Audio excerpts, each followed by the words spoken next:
नमस्ते. तुम्हीही घरी तूप बनवताय, पण तुपासारखी चव येत नाही किंवा खूप जळलं जातं किंवा मग असं मस्त दाणेदार तूप तयार होत नाही. तर मग हा खास व्हिडिओ त्या तूप प्रेमीसाठी आहे, ज्यांना तूप खायला खूप आवडतं. तर बघू शकता व्हिडिओमध्ये किती छान मस्त असं तूप झालेलं आहे. गोल्डन कलर, त्याचबरोबर त्यात असं मस्त दाणेदार झालेले बघू शकता. किती छान असे दाणेदार हे तूप तयार झालेले आहे. आणि हो, हे तूप मी पूर्णपणे घरी बनवलेलं आहे. अजिबात याच्यामध्ये कुठलाही विकत घातलेला प्रोडक्ट बिलकुल नाही आहे. तुम्ही व्हिडिओ शेवटपर्यंत नक्की बघा. मी सगळ्या पूर्ण व्हिडिओमध्ये काही टिप्स सांगणार आहे की तूप कसं बनवायचं, काय बनवायचं, कुठली पद्धत वापरायची. तर बघू शकता या ठिकाणी मी ही साई आहे दुधावरची, की मी जवळजवळ 8 दिवस मी जमा करून ठेवली होती अशा पद्धतीने. तर कसे जमा करायची, काय जमा करायची, मी सगळं नीट सांगणार आहे. सो व्हिडिओ अजिबात स्किप करू नका. व्हिडिओ अजिबात अर्धा सोडून बनवू नका, नाहीतर तूप पुन्हा चुकले जाईल. तर बघू शकता 8 दिवस मी रोज सकाळ संध्याकाळ साय काढून ठेवली होती अशा प्रकारे. आणि 3 दिवस मी सरळ साय काढली आणि त्याच्यानंतर 3 दिवसांच्या नंतर त्याला असं थोडंसं इरजण लावायचं. म्हणजे थोडीशी मला जवळजवळ अर्धी वाटी इतकं दही घेऊन मी त्याला इरजण लावलं होतं. आणि त्याचबरोबर हे असं खूप व्यवस्थित मिक्स करून ठेवलं होतं. दही नक्की घाला 3 ते 4 दिवसानंतर. 3 ते 4 दिवस तुम्ही सलग दही साय काढून त्याच्यामध्ये थोडीशी जवळजवळ मी अर्धी वाटी घातली. तुमचं किती केवढ्या पातीला ठेवताय, काय ठेवताय. मी हे लहान पातीला घेतलं होतं, कारण मी दर आठवड्याला तूप बनवते. त्यामुळे मी माझं ही नेहमीची क्वांटिटी एवढीच आहे, त्यामुळे मी एवढं घेतलं. इरजण लावा, दही घाला, त्याच्यामुळे जे तूप आहे त्याचा कडवट वास येणार नाही. किंवा मग लोणी काढून झाल्यानंतर जे काही ताक उरतं ते कडू लागतं. तर असं काही न होण्यासाठी दही नक्की घाला. तर बघू शकता मी अशा प्रकारे ते व्यवस्थित त्याच्या सगळ्या गाठी काढलेल्या आहेत. जे जे साई होती ते व्यवस्थित असं फोडून घ्या. रवी घ्या लाकडी, तुमच्याकडे जी कुठलीही रवी असेल ते तुम्ही घेऊ शकताय. खूप वेगवेगळ्या पद्धती आहेत.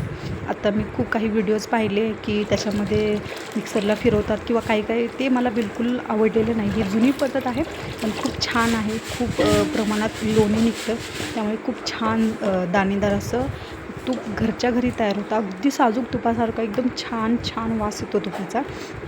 तर सगळं साय व्यवस्थित फोडून घ्या, कारण ती साय अशी खूप जाड होत जाते ती फ्रीजमध्ये ठेवल्यामुळे. तर अशा प्रकारे व्यवस्थित मिक्स करा, व्यवस्थित हलवा. थोडंसं पाणी आणि हो, खूप गार पाणी घाला. जर पाणी नसेल किंवा तुम्ही बर्फाचे खडेसुद्धा घालू शकता, कारण जितकं ते गार घालणार तितकंच ते लोणी भरपूर निघतं लोणी. तुम्ही बघू शकता मी थोडंसं फिरवते, तर लोणी सगळं असं कडणी जमा झालेलं आहे. तर एवढंच घालू नका, मी फक्त मिक्स करण्यासाठी थोडंसं पाणी घालते. तर अजून मी थोडंसं पाणी गारच घेतलेलं आहे. थोडंसं गार पाणी अजून थोडंसं ॲड करते मी याच्यामध्ये. तुमचं जितकं काही क्वांटिटी असेल त्याला तुम्ही साधारण जवळजवळ मी 2 तांबे एवढं पाणी घातलेलं आहे ह्या छोट्या पातीला भरून जी साय काढली होती त्यासाठी. तुम्ही पण त्याप्रमाणे घालू शकता. तुम्हाला किती पाणी लागणार, काय पाणी लागणार. सो मी पूर्ण व्यवस्थित मिक्स करून घेते. साई अजिबात अख्खी राहिली नाही पाहिजे. पूर्ण साई एकदम अशी पूर्ण दह्यासारखी पातळ झाली पाहिजे. ते सगळं बघा किती छान मस्त लोणी तयार झालेलं आहे. तर मित्रांनो, घरगुती रेसिपींसाठी माझ्या चॅनलला नक्की सबस्क्राईब करा. व्हिडिओ खरंच आवडला असेल तर माझ्या व्हिडिओला लाईक करा. आणि हे साजूक तूप जे घरी बनवलेलं तूप आहे ते तुम्हाला कसं वाटतं, काय वाटतं हे मला कमेंटमध्ये नक्की सांगा.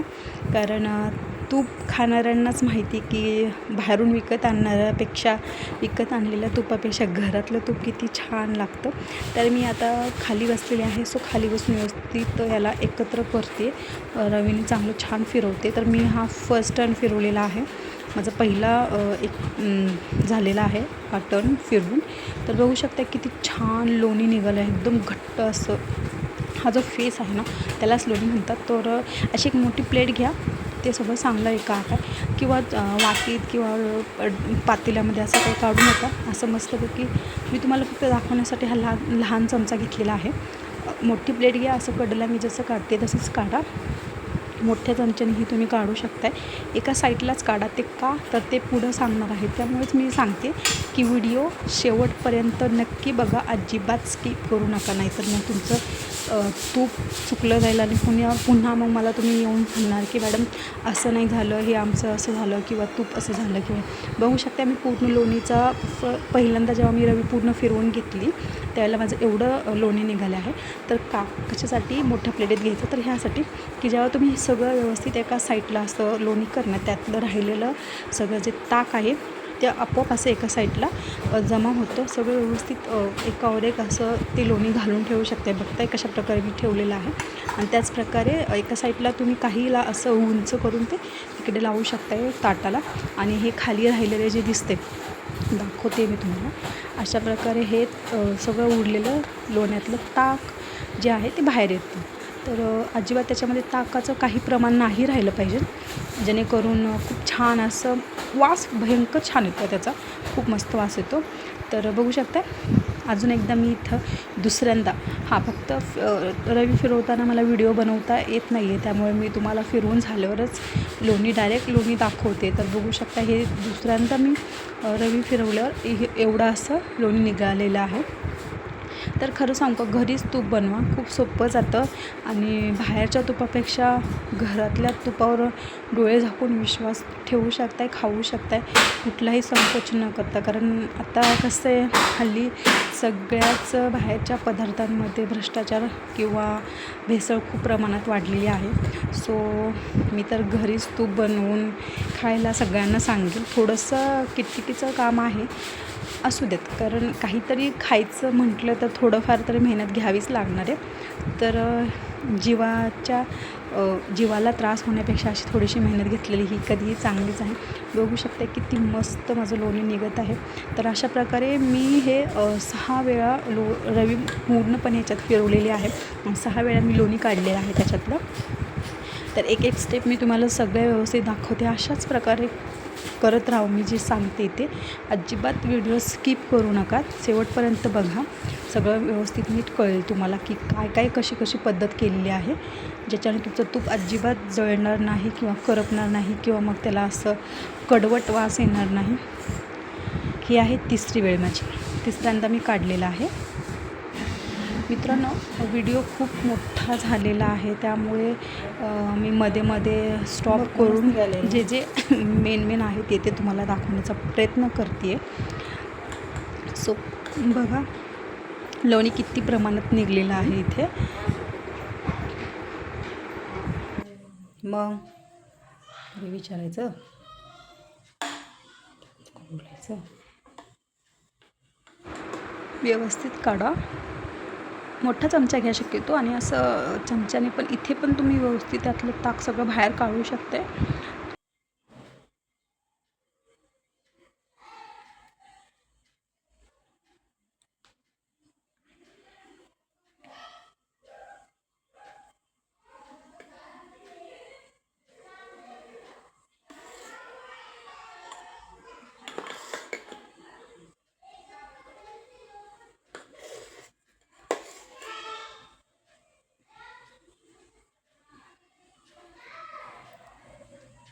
किती पांढरं शुभ्र असं माझं लोणी तयार झालेलं आहे. तुमचंही असंच होणार आहे, डोंट वरी.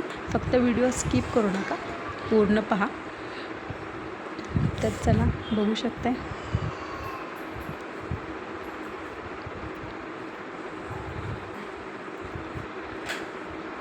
अशा प्रकारे हा सगळा लोण्याचा गोळा मी एकत्र केलेला आहे. बघू शकता खालच्या साईडला किती असं ताक पूर्ण निघालेलं आहे. आणि हे लोणी पूर्ण एकत्र करून घ्या. असं जवळजवळ पावशेरपेक्षा जास्त लोण्याचा गोळा माझा तयार झालेला आहे इथं. बघू शकता हे पूर्ण आता ताक उरलेले, तर हे फेकून न देता हे अजिबात कडवट नाही, थोडंसं पातळ होतं. तर हे बघा, एक लास्ट टाईम 6वी वेळ आहे माझी ही. मी ज्यावेळेला फिरवून घेतलं व्यवस्थित रवी त्याच्यामध्ये, त्यावेळेला हे खूप हलका असं लोणी निघालं आहे. सो बास करा, लास्ट एकदा फिरवून बघा की किती प्रमाणात लोणी निघतं. त्याच्यानंतर ते पूर्ण त्यातलं लोणी संपलेलं असतं, त्यामुळे ते आता फक्त ताकच राहिलेलं असतं. बघू शकता हे लास्ट आहे माझी 6वी वेळ. जे की मी व्हिडिओ पूर्ण मोठा होईल त्यामुळे मी तुम्हाला मेन अशा स्टेप याच्यामध्ये दाखवलेला आहे.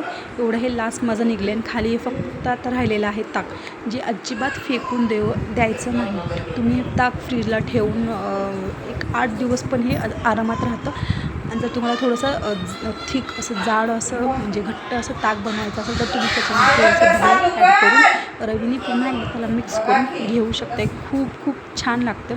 बाहेरच्या ताकापेक्षा घरातलं ताक नक्की ट्राय करा, खूप छान लागतं. तर तूप बनवण्याचा हा एक फायदा आहे. घरच्या घरी खूप जास्त प्रमाणात ताक ही आपल्याला प्यायला भेटतं आणि त्याचबरोबर तूपही होतं आपलं तयार.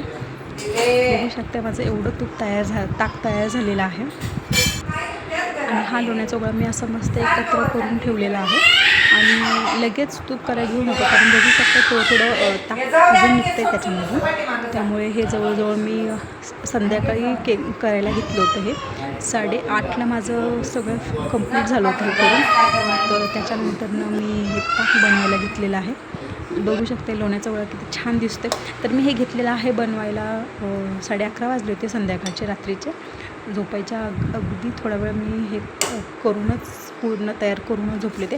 जर तुम्हाला शक्य असेल तर तुम्ही लगेच म्हणजे पूर्ण ताक निघाल्यावर करू शकता. अदरवाईज तुम्ही दुसऱ्या दिवशी त्याला फ्रीजमध्ये ठेवून तुम्ही कधीही कढवू शकता, तसं काही प्रॉब्लेम नाही आहे. तर मी हे सगळं ज्या पातेल्यात मी साई एकत्र केली होती त्याच पातेल्यात मी लोण्याचा पूर्ण गोळा टाकलेला आहे. आणि अगदी बारीक गॅस करा, अजिबात गॅस फुल करून इकडे तिकडे किंवा दुसरं कामाला हात घालण्याची काहीच गरज नाही आहे. ताक बनवताना खरंच एकसारखं त्याच्याकडे लक्ष द्या.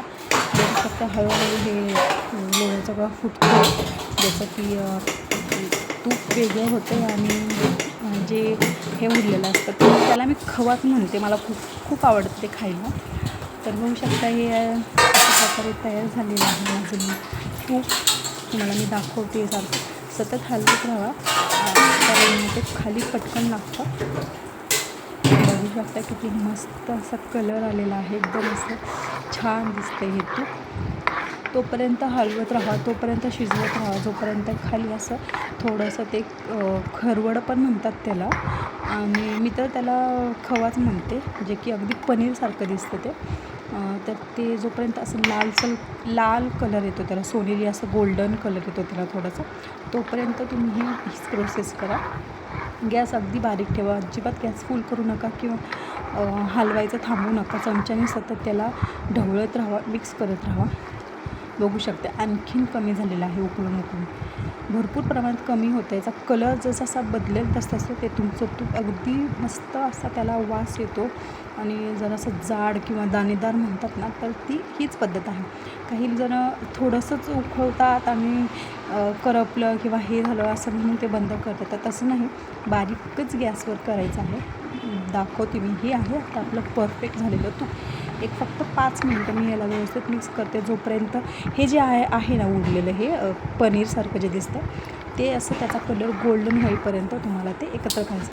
आता ही आहे लास्ट प्रोसेस, ज्याला फेस आलेला आहे आणि खाली बघू शकते गोल्डन कलर आलेला आहे. तर मी अशी स्टीलची चाळण घेतलेली आहे, खाली छोटीशी तुपाची केटली आहे माझी, त्याच्यामध्ये मी असं गाळून घेते आहे.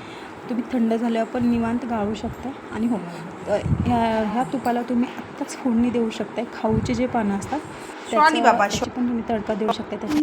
तर असं झालेलं आहे माझं घरगुती साजूक तूप. पावशर तुपाला बाहेर खूप पैसे लागतात, माहीत असेल तुम्हाला. तर मित्रांनो, हा व्हिडिओ कसा वाटला, काही वाटला, मला कमेंटमध्ये नक्की तुमची साजूक तुपासारखी गोड अशी एक कमेंट द्या. चॅनलला सबस्क्राईब करा आणि व्हिडिओला लाईक नक्की करा. थँक्यू.